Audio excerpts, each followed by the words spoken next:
આરતીબેન ને તો બહુ ફેમસ કર્યા સમાજે.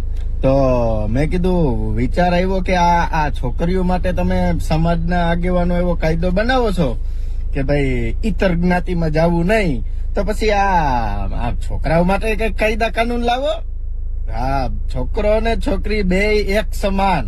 તો નમસ્કાર મિત્રો, સ્વાગત છે તમારું અમારી યુટ્યુબ ચેનલની અંદર. ને મિત્રો, અત્યારે જ્યાં જુઓ ત્યાં મિત્રો સોશિયલ મીડિયાની અંદર એક જ ચર્ચા ચાલી રહી છે, ને એ છે મિત્રો આરતીબેન સંઘાણીના લગ્નને લઈને. તો મિત્રો, ઘણા બધા એવા લોકો છે જે મિત્રો આરતીબેન સંઘાણીનો અત્યારે વિરોધ કરી રહ્યા છે, પાટીદાર સમાજના લોકો. તો મિત્રો એની અંદર હવે આ ભાઈ છે જે મિત્રો બન્ની ગજેરા, જે મિત્રો આરતીબેનના સપોર્ટની અંદર ખુલ્લેઆમ મેદાનની અંદર ઉતર્યો છે, ને જે કહ્યું તે મિત્રો તમે વિડીયોની અંદર સાંભળ્યું જ હશે. અને સાથે સાથે મિત્રો વાત કરવામાં આવે તો આરતીબેન સંઘાણીએ મિત્રો રડતા રડતા સમાજને એક મિત્રો સંદેશ આપ્યો હતો. જાહેરની અંદર કહ્યું હતું કે શું પ્રેમ કરવો એ ગુનો છે શું. અને સૌથી પહેલાં મિત્રો આગળ વાત કરવામાં આવે તો તમને બધાને ખબર જ હશે કે થોડાક દિવસો પહેલાં જે મિત્રો આરતીબેન સંઘાણી જે મિત્રો સિંગર છે, અને એમને એક તબલા વાજક એટલે કે દેવાંગ ગોહિલ સાથે મિત્રો એમને મૈત્રી કરાર કરીને મિત્રો લગ્ન કરી લીધા છે.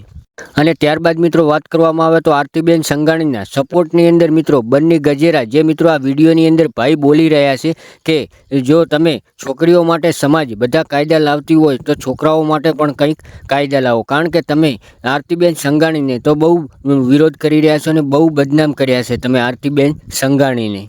અને સાથે સાથે મિત્રો વાત કરવામાં આવે તો આરતીબેન સંઘાણીના પિતાનો થોડાક દિવસો પહેલાં જે મિત્રો એક રડતા રડતા વિડીયો વાયરલ થયો હતો, અને એની અંદર એ જાહેરની અંદર જણાવી રહ્યા હતા કે મારી દીકરીએ મારી સાથે વિશ્વાસઘાત કર્યો છે, મને આવું વિશ્વાસ નહોતો કે મારી દીકરી મારી સાથે આવું કરશે. અને મિત્રો સૌથી પહેલાં આગળ વાત કરવામાં આવે તો આરતીબેન સંઘાણીએ મિત્રો એમના મરજીથી એકબીજાને બંને બહુ પ્રેમ કરતા હતા, અને એકબીજાની મરજીથી રાજી ખુશીથી બંને લગ્ન કર્યા છે. છતાં પણ મિત્રો એમનો સમાજ એમને અત્યારે સખત વિરોધ કરી રહ્યો છે. અને તો શું ખરેખર મિત્રો તમે પણ આરતીબેન સંઘાણીને સપોર્ટ કરો છો? તો મિત્રો કોમેન્ટ બોક્સની અંદર જરૂરથી જરૂર જણાવજો કે શું આરતીબેન સંઘાણીએ જે કાર્ય કર્યું છે તે મિત્રો ખોટું છે કે સાચું છે. તો મિત્રો સૌથી પહેલાં આગળ વાત કરવામાં આવે તો જો તમે અમારી ચેનલ ઉપર પહેલી વાર આવ્યા હો તો ચેનલને સબસ્ક્રાઈબ અને વિડીયોને લાઇક કરવાનું બિલકુલ ભૂલતા નહીં, કારણ કે મિત્રો આપણી ચેનલ ઉપર તમને સૌથી પહેલાં આવા અવનવા ગુજરાતી વિડીયો જોવા મળી રહેવાના.